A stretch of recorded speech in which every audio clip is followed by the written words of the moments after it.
is not an old lady. It is really one of these three women.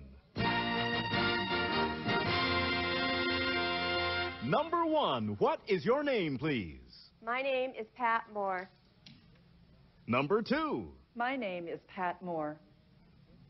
Number three. My name is Pat Moore. Only one of these people is the real Pat Moore, and is the only one sworn to tell the truth.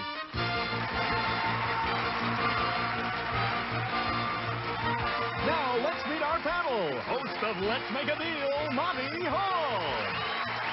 Star of Mama's Valerie, Vicki Lawrence Schultz. Film and television producer, David Niven Jr. And temporarily unable to make her usual grand entrance, our very own Kitty Carlisle. Here's the host of To Tell the Truth, Lynn Swan.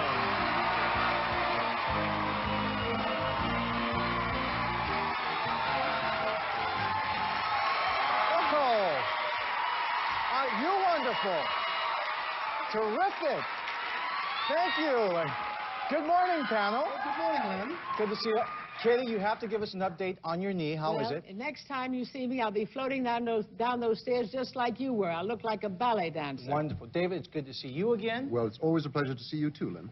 Vicki and Monty, welcome. First time on the show. Well, thanks, Lynn. Gosh, it's swell. Yes, I've watched you for years. I think you're absolutely Since wonderful. you were a child, right? No, Thank you, I was an adult the whole time. Oh, okay. And Monty, didn't you do one of your first shows right in the studio? This is the very same studio where Let's Make a Deal started. Wonderful. Welcome back. 1876. Terrific. 1876. Well, let's get right to the story presented by our first team of challengers, all three of whom claim to be Pat Moore. And this is her story. Please, read along with me. I, Pat Moore, spent 3 years of my life disguised as an elderly woman.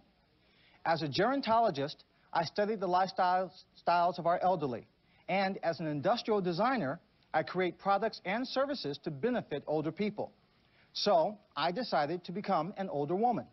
I wrapped bandages around my legs, added splints to stiffen my walk, put Vaseline in my eyes to blur my vision, and wore earplugs to dull my hearing.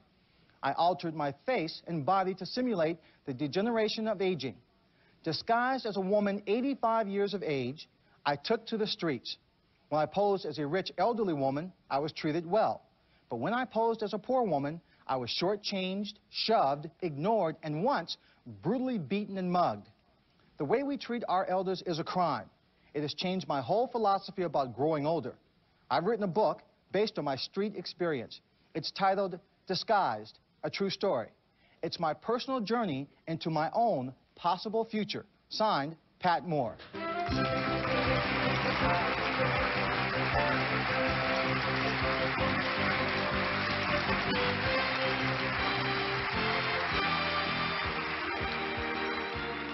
We'll find out more about Pat Moore's story right after this. All right, panel. These three people claim to be Pat Moore, who disguised herself as an 85-year-old woman. Let's start the questioning with Kitty Carlisle. Thank you. I'd like to make an observation. Number two, I don't think that 85 is old enough to look like that.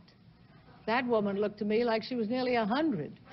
People 85 don't look that way. Number three, what can we do to teach our children to have some respect for the aged? I think we better start with our children in our homes, because respect among children will give us adult, caring people. That is certainly a problem we have today with disrespect with our kids. Thank you. Number one, why is it that you got mugged and beaten when you were posing as a very poor old lady? Well, unfortunately, it was the one night that I had stayed out a little bit too late, and it began to be dusk, and I just shouldn't have been in the area that I was in. Yeah, but number two, what happened? I had stayed at a restaurant in an area, and I was in my makeup and engaged in a conversation, and I had stayed too late when it started to become dusk. Yeah, but why did they I beat crossed you? To steal, to rob my purse. Thank you. Katie, thank you. David Niven Jr. Thank you. I'm fascinated that you wanted all to become old before your time. Would the same thing have happened, number one, if you had been a man, and would you have been treated, do you think, the same way?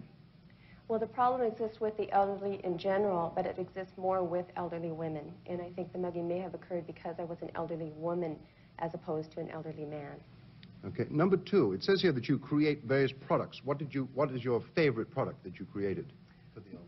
One of the things that I think was very beneficial, people with arthritic hands lots of times have difficulty turning on a light or a lamp switch.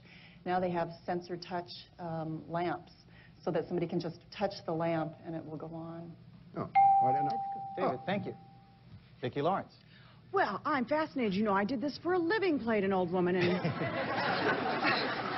I had lots of fun doing it. Number 2, are you married? I'm not married now. Number 1, are you married? No. Okay, so you're not. So number 3, was there anybody in your life that saw you being an old person? No. Personally? No, just my makeup artist. All right. Number 2, did you do this alone? After the mugging, I was never alone. I would hire off-duty police officers to act as a grandson, or so I was never after the mugging. Number 1, what city did you do this in? I did it all over the country, 116 cities. And number 3, what prompted you to write this book? I was actually approached to write the book. I did the research for the pure sake of better design. And 3 years after I finished, someone asked me to write the book. And number 2, do you have any... Vicki, thank you. Monty Hall. Yes, I was interested to find that you were treated shabbily when you were poor, but when you were elderly and rich, they treated you with respect. Number 2, were you treated the same way by men as well as women? It was pretty much universal. And number 3, what about older people? How did they treat you when they saw you? The only difference is if someone is ill.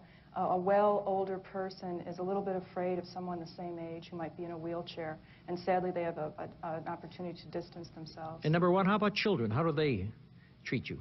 Well, it really seemed to depend on their upbringing. Some children who had grandparents in the home were very kind to me and would mention to me, oh, I have a grandma just like you, and they would be very kind. Others would just run past me and shove me around. And number 2, how... Monty, thank you. That means, okay. panel, that your time is up, and time for you to vote for either number 1, number 2, or number 3. Our team of challengers will receive $500 for each incorrect vote with a guarantee of $1,000. And if the panel is fooled completely, the team will receive $3,000. So, we're about to find out if you can be fooled completely. We'll start with Kitty Carlisle. Well, they were wonderful, but I thought that number 1 talked a little bit too much about the dusk and all that when she got mugged, and I couldn't get too much information from number 2 either. But number 3 mentioned the industrial designer, I think the name of it that she worked for, and she seemed to be very self-possessed, and I think would have the courage to do a thing like that. Number 3, David. Well, I'm always fooled, and this, I'm sure, will be a similar occasion. However, I happen to agree with Kitty. My reason for agreeing with Kitty, however, is because having looked at the tape, it was number 3 seemed about the right size of the little old lady that was wandering around. But she was bent over. Well, it fooled me. I'm always fooled. Well, good reason anyway, David. Vicki? Well, I'm too damn blind to have seen the tape, so that doesn't help me much. And of course, I never looked like myself when I was dressed old. So that was no help. Number 2, I was torn between 1 and 3. I don't know. I voted for number 1. Okay. Not Monty? a very good reason, but... Well, I feel that there's a certain professionalism that goes along with being a gerontologist and a researcher, and number 3 seemed to have that professional attitude, so I picked her. Well, the votes are all in. 1 vote for number 1, no votes for number 2, and 3 for number 3. Well, now is the moment of truth. Will the real Pat Moore please stand up?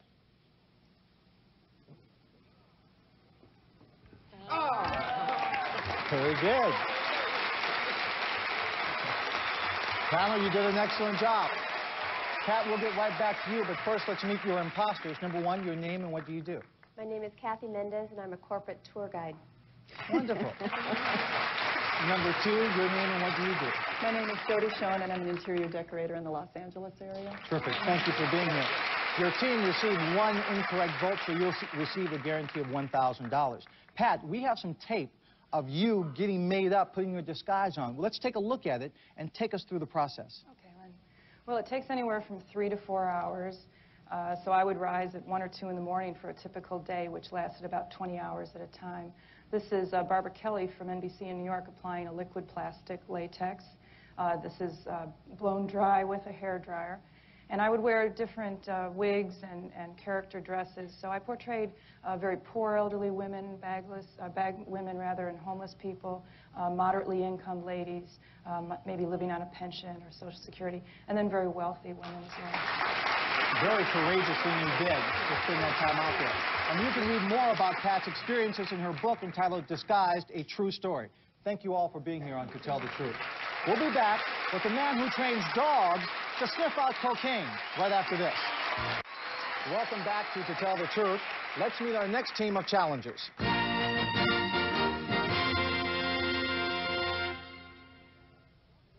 Number 1, what is your name, please? My name is Dan LeMaster. Number 2. My name is Dan LeMaster. Number 3. My name is Dan LeMaster. Panel, it's up to you to locate the real Dan LeMaster, and here is his story. Please read along with me. I, Dan LeMaster, train dogs to sniff out narcotics. I run a school to train dogs in police work, particularly in the detection of marijuana, cocaine, heroin, and other narcotics. The dogs undergo an intensive 5-week course and have achieved miraculous results. Axel here was responsible for the seizure of 29 airplanes carrying drugs in 1 year. In the nation's multi-billion-dollar war on drugs, there is no more effective weapon than a good dog. Another one of our dogs, Dandy, led to the seizure of 2.5 tons of cocaine and $12 million in cash. Dandy can't be here today because the trial isn't over and he's a material witness. When it comes to narcotics detection, nothing equals a dog's nose. Signed, Dan LeMaster.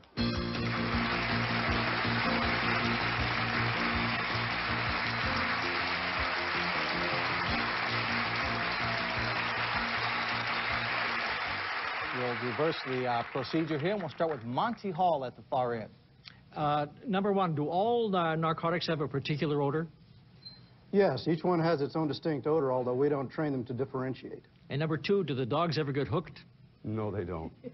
Number 3, when the dogs come to your school, do they all pass or do some of them occasionally fail?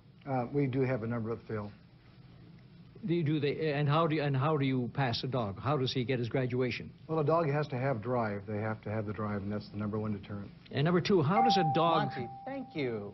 Vicky. Number 1, what is the particular odor that they smell that we don't smell? Well, it'd be very difficult to describe it in human terms, but we just teach them to differentiate against certain odors.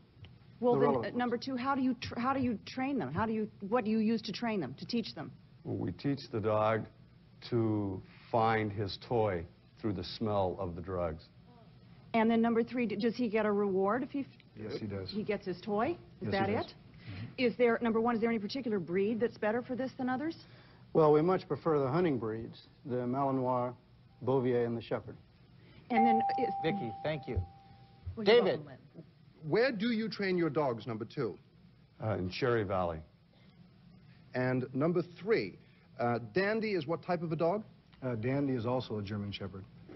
And how long did it take you to train Dandy? 5 weeks. Number 1, what do you do if it takes a little longer than 5 weeks to train a dog? Or let's say a dog is a really good student. Does he pass quicker, or do you still keep him there? Oh, surely. We use all the time it takes. If he's very sharp, we go on. Time's up, David. I don't know if you like that answer, but that's all you get. Kitty. Thank you. Number 3, 29 airplanes carrying drugs in 1 year. Where was the stuff found on the plane? A number of different places, primarily in the fuselage of the airplane. And number 2, when you had 2.5 tons of cocaine and $12 million, can they also sniff out cash? $12 million in cash? Drug money can be sniffed out. Because it smells like, how come, oh, number 1, how come drug money smells like drugs? If it's kept in the same containers or near it, the dog can detect the drug. But number 2, ordinary dollar bill couldn't smell like cocaine. No. Not ordinarily. I see. Thank you, Kitty. Find a dog that sniffs out cash. They all hang around the bank. It's time to vote for either number 1, number 2, or number 3. And let's start with Monty Hall. Well, when they first came down the platform, I noticed that the dogs with number 2, and I think that was used to sort of get us off the trail. But there's well-behaved dogs, and they'd go with anybody. And I think that the answers that I got from number 1 seemed to be those of a man who would be close to the dog and train them, so I chose number 1. Okay. Sound reasoning. Vicky? I want that dog. I'm in love with him. Especially if he can sniff out cash. This was a hard one for me again, but they were all good answers. I don't know why. Instinct. I went with number 1 this time. Go with the I don't instinct. have a good reason. Well, Junior. Well, you're right. I didn't like the answer number 1 gave me, and number 2 mentioned that the drugs were found in the fuselage. I figured that's probably where they were and not on the wing. So by a process of deduction, I go for number 2. Okay. Kitty? Well, I tell you why I voted. I voted for number 3 because the dog, when he was up there on the platform, held by number 2, seemed to want to sniff out number 3. And he was always turning to look at number 3, so I voted for number 3. Well, maybe we should check his pockets. Well, the votes are all in. 1 vote, 2 votes for number 1, 1 vote for number 2, and number 3, who's been sniffed by the dog, gets a single vote. Now let's find out who the real dog trainer is. Will the real Dan LeMaster please stand up? Guess what, guys? Number 2. Very good, David. Let's find out who your imposters are. Number 1, your name and what do you do? My name is John Moore, and I'm a real estate entrepreneur in Hollywood. Wonderful. Entrepreneur, huh? Number 3, your name and what do you do? My name is Jack Holmes, and I own a rare coin investment firm. Terrific. Well, there were 3 incorrect votes, so your team will receive $1,500. Now, I've got to ask you, Dan, we talked about dogs that couldn't be trained sometimes. What happens to these dogs? Well, they're usually sold to civilians as pets if they don't make it through the training. Okay. Now, Axel was one of your top dogs. What's he doing now? He's retired with his handler. Yeah, and his handler is here with him. Mike, would you come on out? Mike Anderson?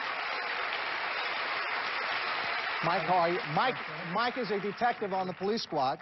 Now, you've worked with Axel for how long? 6 years. Yeah. Now, what's the most dangerous situation this dog gets into when he's out sniffing for those drugs? Not a whole lot of dangerous situations because we control everything we do with them, so we don't jeopardize that. No problem when he has a cold, he can still do his job? Yeah, I think so. Okay. Well, terrific. Thank you all for being on the show and for playing To Tell the Truth. We'll be back to play one-on-one with someone from our studio audience right after this.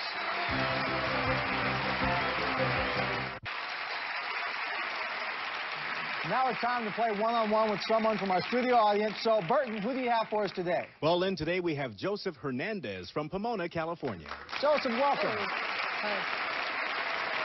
Here's your chance to play one-on-one. I want you to meet a lady with 2 stories. Please welcome Ann Ogletree. Welcome, Ann. Ann is going to tell us 2 stories, one of which is not true. If you spot that true story, you'll win $500. So, Ann, what's your first story? My daughter has been in the news because of her friendship with Donald Trump. I'm Marla Maples' mother.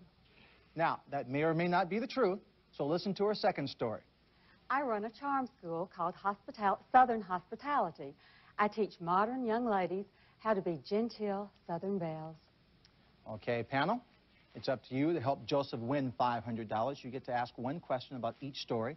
We'll begin with the Marla Maples mother story, Kitty Carlisle. Gosh, is Marla Maples going to marry Donald Trump?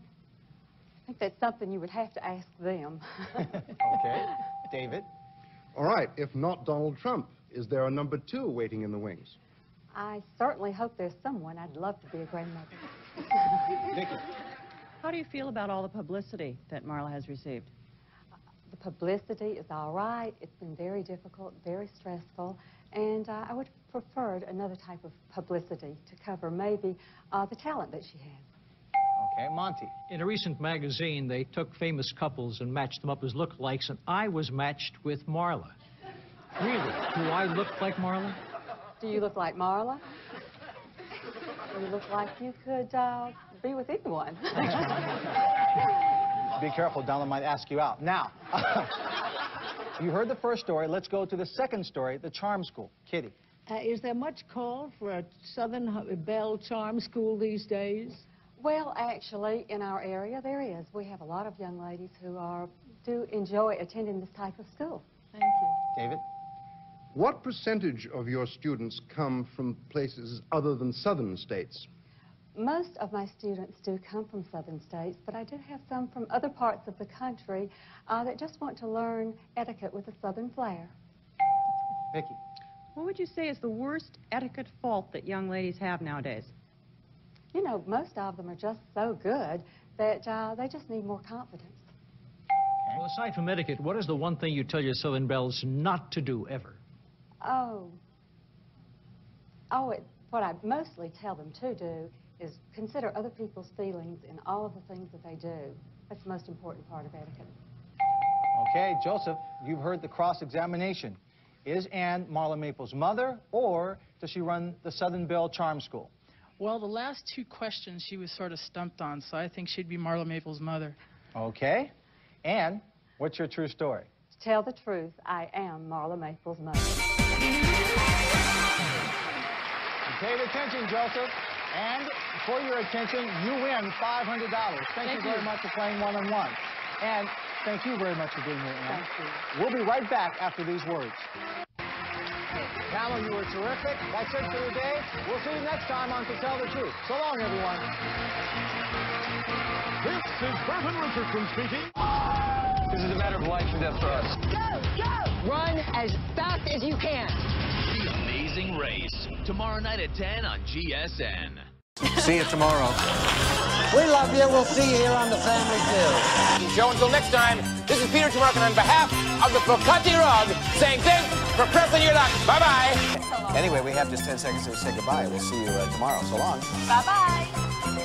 Yeah. We got 5 seconds. Oh, no, we have 3, 2, 1. Bye.